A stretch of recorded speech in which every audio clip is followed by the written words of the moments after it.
ये आकाशवाणी है। प्रस्तुत है कार्यक्रम मंथन। इसके अंतर्गत सुनिए इसरो के space docking experiment SpaDeX mission पर चर्चा। इसमें भाग ले रहे हैं वरिष्ठ पत्रकार पल्लव बागला और कार्यक्रम का संचालन कर रही हैं सोनू सूद। भारतीय अंतरिक्ष अनुसंधान संगठन इसरो ने कल रात space docking experiment SpaDeX mission का सफल प्रक्षेपण किया। श्रीहरिकोटा के सतीश धवन अंतरिक्ष केंद्र से इसरो के PSLV C60 रॉकेट को 2 उपग्रहों के साथ प्रक्षेपित किया गया। PSLV C60 रॉकेट ने SDX-1 यानी चेजर और SDX-2 यानी टारगेट के नाम के 2 उपग्रहों को पृथ्वी की निचली कक्षा में सफलतापूर्वक स्थापित कर दिया। स्पेडेक्स मिशन का लक्ष्य अंतरिक्ष में डॉकिंग की क्षमता की उन्नत प्रौद्योगिकी का प्रदर्शन करना है। इस रोमांचक डेवलपमेंट पर चर्चा के लिए और अधिक जानकारी के लिए हमारे साथ जुड़ गए हैं अंतरिक्ष क्षेत्र के विशेषज्ञ पत्रकार पल्लव बागला। बागला जी, आपका स्टूडियो में स्वागत है। नमस्कार। बागला जी, आपसे जानना चाहेंगे, अभी जो हमने पूरा देश एक्साइटेड है, ये जो लॉन्च हुआ है और इससे कहा जा रहा है कि ये बहुत ही एक टेक्नोलॉजी है जिस पर अगर भारत वो पा लेता है कहें कि मास्टरी, तो एक बहुत बड़ा लीप होगा हमारी साइंस टेक्नोलॉजी जर्नी में। तो आप हमें बताएं कि जो ऑर्बिटल डॉकिंग है ये क्या कॉन्सेप्ट है, सरल शब्दों में बताएं, ये क्यों इतना इम्पोर्टेंट और महत्वपूर्ण माना जा रहा है।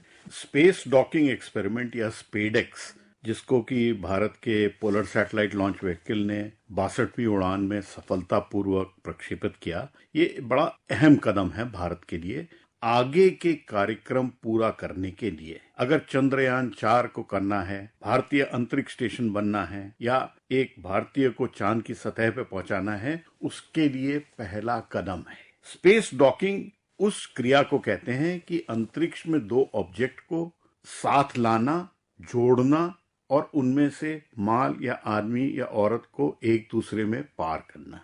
अगर समझाया जाए, 2 सैटेलाइट जो छोड़े गए, चेजर और टारगेट, ये अंतरिक्ष में करीबन एक बुलेट की 10 गुना रफ्तार की तेजी से चलेंगे और दोनों को अंतरिक्ष में 400 किलोमीटर की ज्यादा की ऊंचाई पे पास लाया जाएगा, दोनों को साथ जोड़ा जाएगा और दोनों में पावर ट्रांसमिशन चेक किया जाएगा और फिर दोनों को अलग कर दिया जाएगा। जब जोड़ा जाता है तो उसको डॉकिंग बोलते हैं, जिसको हटाया जाता है तो अनडॉकिंग बोलते हैं। आमतौर पे हम और आप जब देखते हैं, जब अंतरिक्ष यात्री सुनीता विलियम्स अंतरिक्ष में गई थी और स्पेस स्टेशन में एंटर की थी बोइंग स्टारलाइनर से, तो जो बोइंग स्टारलाइनर आके जुड़ा इंटरनेशनल स्पेस स्टेशन से, उसको डॉकिंग बोलते हैं जी। और डॉकिंग की क्रिया जो है अभी तक केवल रूस, अमेरिका और चाइना ने हासिल की है।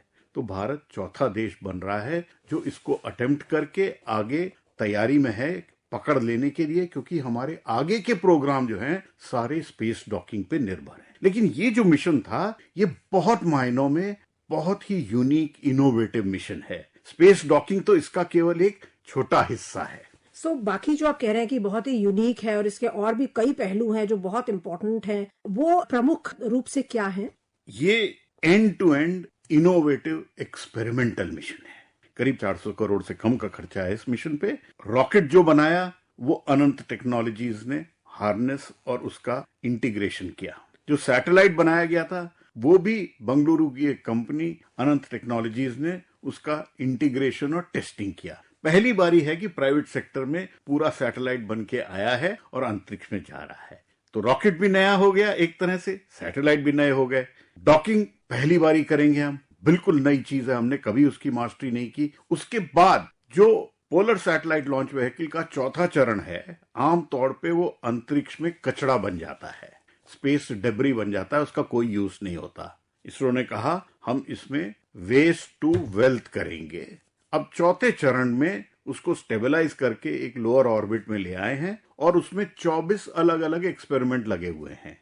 तो जो कचरा बनना था उसमें 24 अलग अलग एक्सपेरिमेंट लग गए। भारत की एकेडमिक इंस्टीट्यूशंस के हैं, स्टार्टअप्स के हैं और कुछ इसरो के अपने इंस्टीट्यूशंस के एक्सपेरिमेंट, जिसको पेलोड बोलते हैं, वो लगे हुए हैं। तो रॉकेट भी नया, सैटेलाइट भी नया, डॉकिंग एक्सपेरिमेंट भी पहली बारी कर रहे हैं और ये पोएम जो है PSLV orbital module 4th stage जो है, ये भी इसमें नए हैं। तो एंड टू एंड ये इनोवेटिव मिशन है और छोटे इन्वेस्टमेंट में बड़ी छलांग लगाने की पूरी उम्मीद है। आपको लगता है कि भारत ने जो पिछले कुछ वर्षों में और खासकर ये चंद्रयान की जो सफलता हुई, हम लोग ल्यूनर साउथ पोल पे फर्स्ट कंट्री बने जो वहां पहुंचे, वहां लैंड किया, तो ये बहुत बड़ी उपलब्धि है और आत्मनिर्भरता की तरफ हम अपने जो कदम है वो तेजी से बढ़ा रहे हैं। बिल्कुल, देखिए ये जो स्पेस डॉकिंग की टेक्नोलॉजी है ये हमारी इंडिजिनस स्वदेशी टेक्नोलॉजी है। हमारे वैज्ञानिकों ने इसका इजाफा किया है और जो है वो उनके अपने देशों की है। कोई ये टेक्नोलॉजी शेयर नहीं करता है, तो आपको अपने ही तरीके से नए तरीके से सीखना है, बनाना है, करना है। तो स्पेस डॉकिंग की टेक्नोलॉजी स्वदेशी है। आने वाले चंद्रयान से जो हमने सीखा है, अब चंद्रयान 4 में जो एक चांद की सतह से चांद के पत्थर को वापस लाना है, उसमें हमको डॉकिंग करनी पड़ेगी। हमारे रॉकेट के पास वो क्षमता नहीं है कि वो सीधा चांद की तरफ चला जाए। तो डॉकिंग जो है वो कदम है हमारे चंद्रयान के लिए, गगनयान के लिए और भारतीय अंतरिक्ष स्टेशन के लिए। और ये सब भारत के अपने वैज्ञानिक अपनी दम पे कर रहे हैं, तो इतने गर्व की बात है। और एक के बाद एक छोटे छोटे कदम लेके बड़ी छलांग की तैयारी है, क्योंकि गगनयान और भारतीय अंतरिक्ष स्टेशन, जिसको कि प्रधानमंत्री नरेंद्र मोदी ने अभी क्लियरेंस दी है, करीबन 21,000 करोड़ रुपए के प्रोजेक्ट को इस साल सैंक्शन मिली है इसरो के। बहुत बड़ा नंबर है। इससे पहले मैंने कभी इतना बड़ा नंबर नहीं देखा कि इतनी क्लियरेंस एक कैबिनेट मीटिंग में निकले। उन सब के लिए ये इनेबलिंग स्टेप है जी। तो ये स्पेस डॉकिंग का मिशन जो है देखने में छोटा है, लेकिन इसकी जो यूजफुलनेस है वो अगले 2-3 दशकों तक होगी। और हमने दिसंबर में एक डेवलपमेंट देखी कि एक भारतीय रॉकेट ने 2 यूरोपियन सैटेलाइट्स को लॉन्च किया। सो आपको लगता है कि अब उस लेवल तक हमारी डेवलपमेंट हो गई है, हमारा विकास हो गया है स्पेस सेक्टर में, कि हम दूसरे डेवलप्ड देशों को भी हम अपनी सर्विसेज प्रोवाइड करें? भारत काफी टाइम से फॉरेन कंट्रीज के सैटेलाइट छोड़ रहा है। 400 से ऊपर अलग अलग छोटे छोटे सैटेलाइट छोड़े हैं। और जो आपने मेंशन किया, ये एक यूरोपियन सैटेलाइट था जिसके कि हमने लॉन्च किया था। प्रोबा के नाम से सैटेलाइट है और बहुत ही महंगा सैटेलाइट था। $200 मिलियन से ज्यादा महंगा का सैटेलाइट है, जो कि यूरोप में बना था। और खुशी की बात है कि उन्होंने भारत के रॉकेट को चुना अपने इस यूनिक मिशन के लिए, जिसमें कि पहली बारी वो एक ऐसी टेक्नोलॉजी को टेस्ट करेंगे जो कभी नहीं की है किसी ने। एक आर्टिफिशियल सोलर एक्लिप्स बना के उसके लिए सूरज को समझने की कोशिश करेंगे। तो वो बहुत अहम मिशन था, लेकिन वो था कमर्शियल मिशन। वो भारत के पास एक कमर्शियल लॉन्च एग्रीमेंट में आए थे और पोलर सैटेलाइट लॉन्च व्हीकल को उन्होंने हायर किया था। आपको लगता है कि बहुत हम मजबूती से उस ओर बढ़ रहे हैं जहां हम आत्मनिर्भर भी हों और कोलैबोरेट भी करें बाकी देशों के साथ, और इसका जो ओवरऑल फायदा क्या होगा भारत को भी और पूरे विश्व को भी? ये जो सैटेलाइट टेक्नोलॉजी में इतनी जो एडवांसमेंट हो रही है अंतरिक्ष स्पेस टेक्नोलॉजी में, इसका ओवरऑल फायदे क्या होते हैं ह्यूमन काइंड को, वो थोड़ा अगर हमें बताएं। देखिए, भारत का जो अंतरिक्ष प्रोग्राम है वो भारत के अपने डेवलपमेंट के लिए है जी। औरों के लिए जब सैटेलाइट छोड़ने की बात आती है कमर्शियल बेसिस पे, जब हमारे पास एक्स्ट्रा सरप्लस कैपेसिटी होती है, तब हम और लोगों के लिए करते हैं। पूरी तरह हमारा प्रोग्राम जो है भारत का, वो भारतीय नागरिकों के लिए है। आज हमारी जिंदगी में अंतरिक्ष हर पहलू में जुड़ा हुआ है।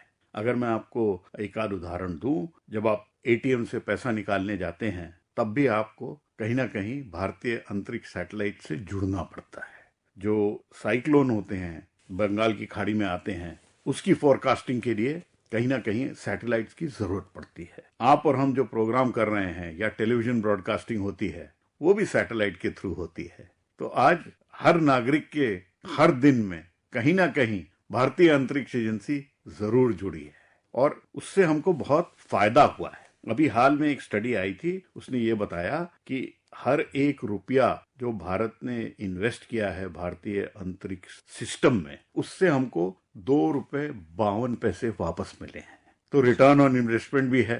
तभी भारत के प्रधानमंत्री और भारत की सरकार स्पेस में इन्वेस्ट कर रही है। और जब आप गूगल मैप खोलेंगे इधर से उधर जाने के लिए, तब आप अंतरिक्ष में जुड़ेंगे। तो पूरे वक्त कहीं ना कहीं स्पेस से जुड़ाव जो है वो हर नागरिक का है, भले ही वो किसान हो या मजदूर हो या आईटी वर्कर हो या प्रधानमंत्री हो, वो भी हरदम स्पेस टेक्नोलॉजी से जुड़ते हैं, क्योंकि उनके लिए खुद बहुत पसंदीदा क्षेत्र है और इन्वेस्टमेंट के लिए उनकी तरफ से बहुत जोर रहता है भारतीय अंतरिक्ष एजेंसी पे भी और भारतीय अंतरिक्ष इकोसिस्टम पे, क्योंकि अब प्राइवेट सेक्टर का बहुत रोल हो गया है। 200-250 स्टार्टअप बन गए हैं स्पेस सेक्टर में, जो बहुत मदद कर रहे हैं भारत के स्पेस सेक्टर को। बिल्कुल। कल जो प्रक्षेपण हुआ उसके अगर हम स्पेसिफिकली बात करें तो कई लोगों ने उसको बहुत ब्यूटीफुली डिस्क्राइब किया है कि ये स्पेस बैले हो रहा है दो सैटेलाइट्स के बीच में, बिकॉज उनको इतने प्रिसीजन इंजीनियरिंग है कि उनको वो डिस्टेंस भी मेंटेन करना है, फिर डॉक करना है। आने वाले मिशंस के बारे में बताएं कि और अभी हम आशा करते हैं, और जैसा कि सोमनाथ जी ने कहा जो इसरो के चेयरमैन है, कि 7 जनवरी को डॉकिंग हो भी जाएगी। आगे के और क्या अभी भविष्य में मेन हमारे मिशंस हैं जो आने वाले हैं? आपने बड़ा अच्छा डिस्क्रिप्शन दिया स्पेस डॉकिंग का, बैले बोल के। बैले बोलो उसको, या एक अंतरिक्ष में भारतीय सैटेलाइट की जुगलबंदी बोले, आप उसको जिस तरह भी डिस्क्राइब करिए, लेकिन इसको करना बहुत मुश्किल काम है। आने वाले साल में कई मिशन हैं जो कि भारत अंजाम देगा, जिसमें गगनयान के पहले अनक्रूड मिशन को अंजाम दिया जाएगा, जिसमें एक रोबोट को, व्योमित्रा को अंतरिक्ष में भेजा जाएगा। उसी तरह से हमारा एक नाविक का सैटेलाइट है, वो भी भेजा जाएगा। जो अगली उड़ान है इसरो की, अभी तक 99 रॉकेट छोड़े जा चुके हैं श्रीहरिकोटा से। 100वां रॉकेट जो छोड़ा जाएगा वो श्रीहरिकोटा से नए साल में छोड़ा जाएगा, और उसमें एक नाविक का सैटेलाइट जाएगा, तो वो बहुत बड़ा अचीवमेंट होगा। और उसके साथ साथ आगे की तैयारी में कई सालों की तैयारी है। इसरो का रोल जो है वो बढ़ता जा रहा है, लेकिन इसके साथ साथ भारतीय प्राइवेट कंपनीज जो हैं वो भी अपना काम जोर शोर से कर रही हैं, और सब मिलजुल के कहीं ना कहीं भारतीय स्पेस इकोनॉमी को आगे बढ़ाने में मदद कर रहे हैं। अभी आपने थोड़ी देर पहले कहा कि पेलोड्स गए हैं प्राइवेट संस्थाओं के, इंस्टीट्यूशंस के, उसके कुछ एग्जांपल्स देके हमें बता सकते हैं कि ये जो पेलोड जाते हैं ये किस तरह की रिसर्च करना चाहते हैं अपना स्पेस से? बहुत अच्छा सवाल। जो मैं एक चीज बताना भूल गया, ये स्पेडेक्स मिशन में पहली बारी हमने जीवाणुओं को अंतरिक्ष में भेजा है। इससे पहले हमने कभी जीवाणु नहीं भेजे। तो लाइव एक्सपेरिमेंट्स अंतरिक्ष में गए हैं बायोलॉजी के। उसमें काउपी के सीड्स का जर्मिनेशन है, उसका एक्सपेरिमेंट होगा जो इसरो के वैज्ञानिक कर रहे हैं। गट बैक्टीरिया की ग्रोथ का एक्सपेरिमेंट है। उसके साथ साथ पालक के जीवाणुओं को अंतरिक्ष में कैसे उगा सकते हैं, उसका एक्सपेरिमेंट है। तो पहली बारी हम अंतरिक्ष में किस तरह से जीव को जीवित रख सकते हैं, उसके एक्सपेरिमेंट हैं। और ये सब कदम हैं क्योंकि आने वाले टाइम में हमको सस्टेन्ड प्रेजेंस चाहिए अंतरिक्ष में ह्यूमंस की। तो अगर भारतीयों को भारतीय अंतरिक्ष स्टेशन पे रहना है तो आपको क्रॉप्स भी उगाने पड़ेंगे और गट बैक्टीरिया को भी समझना पड़ेगा, और साथ साथ आपको और जो जीवाणु हैं उनके साथ कैसे जी सकते हैं, क्या फिजियोलॉजी बायोलॉजी होगी, उसकी स्टडी भी करनी है। इसके साथ जो प्राइवेट स्टार्टअप हैं उनके और भी एक्सपेरिमेंट हैं, जिसमें ग्रीन प्रोपल्शन का एक्सपेरिमेंट है बेलाट्रिक्स का, और एक जो खास एक्सपेरिमेंट 2 इसरो की तरफ से हैं वो एक स्पेशल रोबोटिक आर्म है, जिससे कि अंतरिक्ष का कचरा पकड़ने में आसानी मिलेगी, उसके लिए है। और एक इंचिंग रोबोट है जो एक छोटे से कीड़े की तरह चलता है, उठ के चलेगा और आगे बढ़ेगा। जब भारतीय अंतरिक्ष स्टेशन बनेगा उसमें काम आएगा। इसी तरह के 1 नहीं 2 नहीं 2 दर्जन एक्सपेरिमेंट हैं। भारतीय स्टार्टअप्स जो हैं वो इस पोएम मॉड्यूल से बहुत फायदा ले रहे हैं, क्योंकि आप छोटे एक्सपेरिमेंट्स को अंतरिक्ष में नहीं भेज पाते। तो इसरो ने मौका दिया है भारतीय स्टार्टअप्स को, कुछ को तो फ्री में भेजा जा रहा है कि अंतरिक्ष में भेज सकें, और एक बारी जब उनका काम सफल हो जाए तो वो दुनिया को बता सकें कि हमारा काम हो रहा है और उनको ऑर्डर मिल सकें। सबसे जोखिम वाला काम प्रक्षेपण होता है। जो अंतरिक्ष में जुगलबंदी होनी है, जिसको कि आपने बहुत अच्छे तरीके से बताया, अंतरिक्ष में बैले होगा, उसका काम फर्स्ट वीक ऑफ जनवरी में उम्मीद है हो जाएगा। और फिर बाकी एक्सपेरिमेंट तो शुरू हो चुके हैं। पोएम ने तो अपना काम शुरू कर दिया है, उसमें से एक एक्सपेरिमेंट तो कामयाबी से पूरा कर लिया गया है। और आने वाले टाइम में इसरो की बड़ी कामयाबी होगी और भारत को उससे बहुत फायदा होगा। अंतरिक्ष क्षेत्र में ये जो एक बहुत बड़ी उपलब्धि हुई है, स्पेडेक्स मिशन जो हमने लॉन्च किया है, उस परिप्रेक्ष्य में हमसे इस विस्तृत चर्चा के लिए और इतनी रोचक जानकारी देने के लिए आपका बहुत बहुत धन्यवाद। बहुत धन्यवाद। अभी आप सुन रहे थे इसरो के space docking experiment SpaDeX mission पर चर्चा। इसमें भाग ले रहे थे वरिष्ठ पत्रकार पल्लव बागला, और कार्यक्रम का संचालन कर रही थीं सोनू सूद। ये कार्यक्रम आकाशवाणी के समाचार सेवा प्रभाग द्वारा प्रस्तुत किया गया। इसे आप हमारे mobile app news on AIR और YouTube channel news on AIR official पर भी सुन सकते हैं। इस कार्यक्रम के संबंध में अपनी प्रतिक्रिया आप हमें ईमेल या व्हाट्सएप के माध्यम से भेज सकते हैं। ईमेल का पता है airnsdtalks@gmail.com और व्हाट्सएप नंबर है 928909 4044।